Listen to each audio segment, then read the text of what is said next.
भवरजनी, भवरात्र, भवाटवी, भवरोग,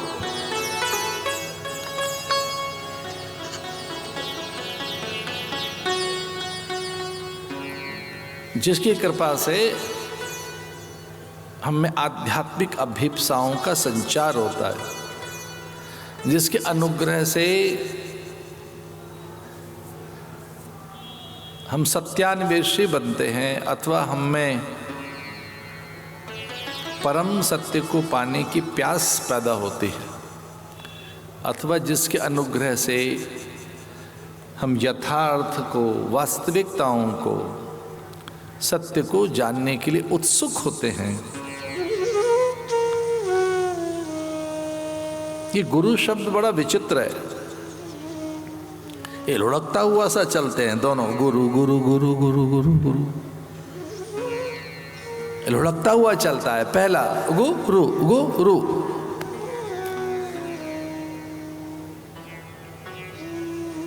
एक आंख तो बंद करके देखो एक बार, या दोनों आंखें, अंधेरा सा दिखेगा आपको, अंधकार। ये दो शब्द हैं। अंधकार से का अर्थ कठिनाई से भी है, दुख दैन्य से भी है, दुविधाओं से भी है, बाधा से भी है, उन दुविधाओं से भी है। तो जो दुविधा, दैन्य, बाधा, अल्पता, रोग, शोक, व्याधि, संताप,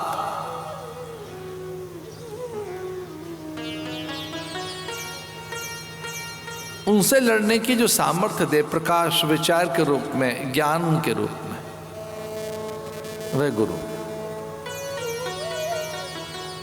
जो दुर्बोध को सुबोध कर दे, वो गुरु है।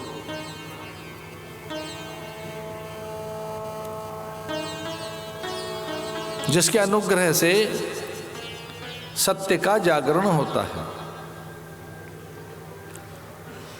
इसलिए आंखों को जो दे दे, हृदय के नेत्रों को, जो आत्मचक्षु को खोल दे, जो हमारी ऋतंबरा प्रज्ञा को, ब्रह्मरिता को जागृत कर दे, जो हमारी मेधा में महनीयता की अभिप्सा पैदा कर दे, हमारी मेधा केवल महनीय के लिए अभिप्सित हो, जिसकी कृपा से हमें ऋतंबरा अथवा ब्रह्मरिता का निर्माण होता है, जो हमारी प्रज्ञा में परमात्मा की प्यास पैदा कर दे। न जाने क्यों मुझे धृतराष्ट्र याद आ जाता है ऐसे प्रसंग में, जिसने अस्वीकार कर दिया कि मुझे नेत्र नहीं चाहिए।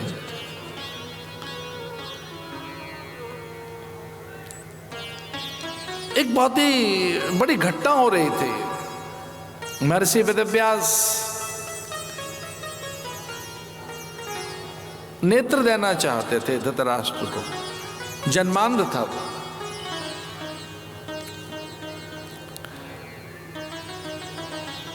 गुप्तचरों ने यह बात आकर कही थी कि गुरुदेव आवेशित हैं, किंचित उद्धत हैं,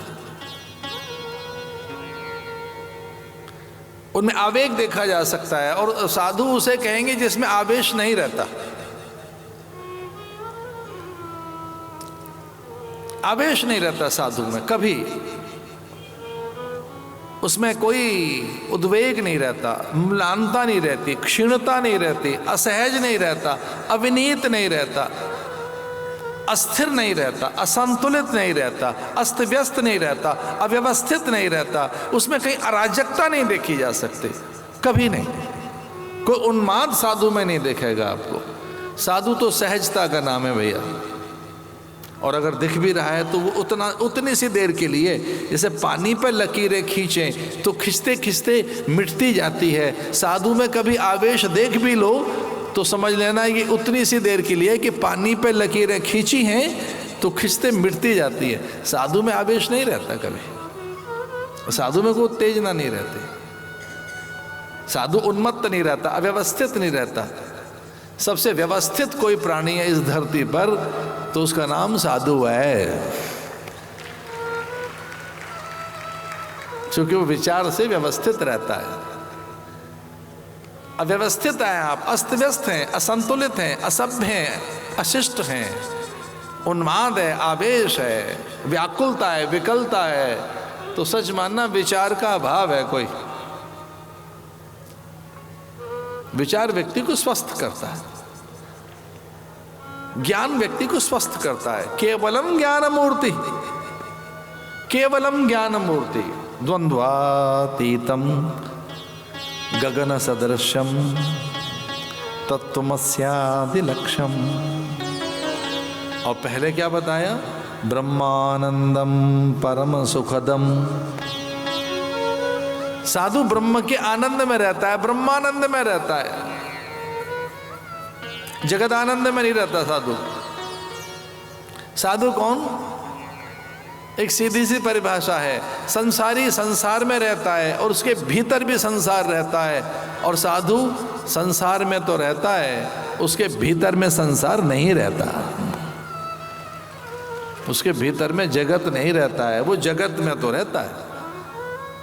साधु संसार में तो रहता है, जगत में तो रहता है, भीतर उसके जगत नहीं रहता, भीतर ब्रह्म के आनंद में रहता है। ब्रह्मानंदम परम सुखदम। गुप्तचरों ने आकर बताया कि गुरुदेव के आगमन से अलग अलग अलग भाव प्रतीत होते हैं, ऐसा जान पड़ता है कुछ देने आए हैं। और ये हम सबका अनुभव है। साधु को देखकर साधु दीन नहीं दिखता, याचक नहीं दिखता, भिक्षुक नहीं दिखता। ये साधु के दर्शन का फल बता रहा हूं मैं, क्योंकि मेरी तो आंख खुली तनिक सी, कुछ और ये जीवन यात्रा सर की होगी हौले से तनिक सी, कि फिर तो मैं सन्यासियों के झुंड में था, साधुओं के समूह में था। तो चूंकि मुझे उनका परिचय है, साधु दाता सा दिखता है, जिसको सिद्धियों की उपेक्षा हो। सारी सिद्धियां आसपास हैं और वो अपरिचित है, अजान है, अनभिज्ञ है। एक तो साधु को ये पता ही नहीं होता कि सिद्धियां उसके पास हैं। और मैं बहुत संकोच में एक बात कह रहा हूं, विश्वास करना हमारी बात पर, साधु को ये भी नहीं पता होता कि मैं साधु हूं। और साधुता लिए आप ढो रहे हैं कि मैं तो साधु हूं, मैं सन्यासी हूं। ये आपको पता कैसे लगे आप सरल हैं, साधु हैं? वो बहुत प्राकृतिक, बहुत नैसर्गिक, बहुत स्वाभाविक होता है। फूलों को कहाँ पता है उनके पास गंध है, सुगंध है, मकरंद है, आभा, शोभा, सौकर्यता है, सौरस्यता है, सौरभ्यता है। उसे पता कहाँ है बेचारे को? वो तो जानता ही नहीं तितलियां क्यों उसके पास मंडरा रही हैं, मधुमक्खियां क्यों आ रही हैं, भ्रमर क्यों गुंजार कर रहे हैं, क्यों एक यति योगी ललचाए हुए खड़ा है, उपासक क्यों उसे उसका चयन कर ले जा रहा है पूजा की डलिया में रखकर, फूलों की डलिया में, पता नहीं। गुप्तचरों ने बताया धृतराष्ट्र को कि गुरुदेव कुछ देने आए हैं आज, ऐसा लगता है कुछ बड़ी चीज हाथ लगेगी आपके, लेकिन है आवेश में वो। पहली बार उनका तमतमाया हुआ माथा, और वह कुछ जिस ढंग से बड़े चले आ रहे हैं, कोई बड़े आदेश न दे दें, पर देंगे कुछ ऐसा जिससे आपका कल्याण है जिसमें। पर हाँ, वो उपदेश की मुद्रा में भी दिखाई दे रहे हैं। अधिकारी को देखकर, कई बार साधु हमने देखा है गुरुजनों को अधिकारी को देखकर ही वो कोई बात कहते हैं। अगर आपको कभी कोई सेवा नहीं मिली तो सच मानिए आपको पात्र नहीं जाना होगा, इसलिए सेवा नहीं मिली है। और जिसको बार बार टोका टाकी की जा रही है, ये करो, ऐसा करो, वैसा करो, तो समझ लेना आप सर्वथा पात्र हैं, आप अधिकारी हैं और आपकी सामर्थ्य अपार है, इसलिए बार बार आपको आदेश दिया जा रहा है, ऐसा करें।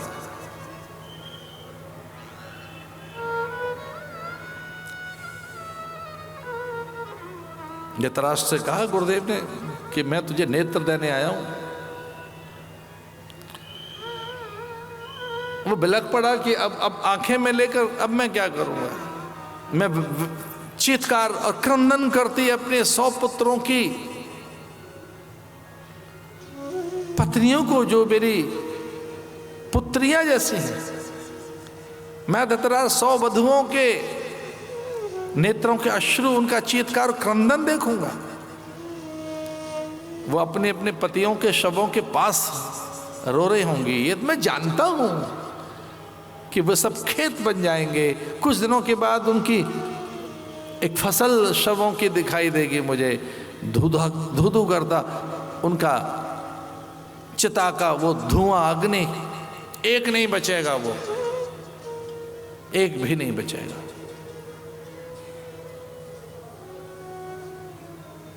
अब गुरुओं की बात तो सुनी नहीं उन्होंने। युधिष्ठिर सुनते थे, दुर्योधन ने तो मना ही कर दिया था, मुझे उपदेश मत दीजिए। धृतराष्ट्र को यह जानकर सुन लेगा इसलिए आ गए थे पास में। दुर्योधन ने तो मना कर दिया कि नहीं नहीं गुरुदेव, मुझे उपदेश नहीं चाहिए। मैं इस दृष्टि से मैं बड़ा भाग्यशाली हूं, अब कम से कम सुन तो रहे हैं मेरी।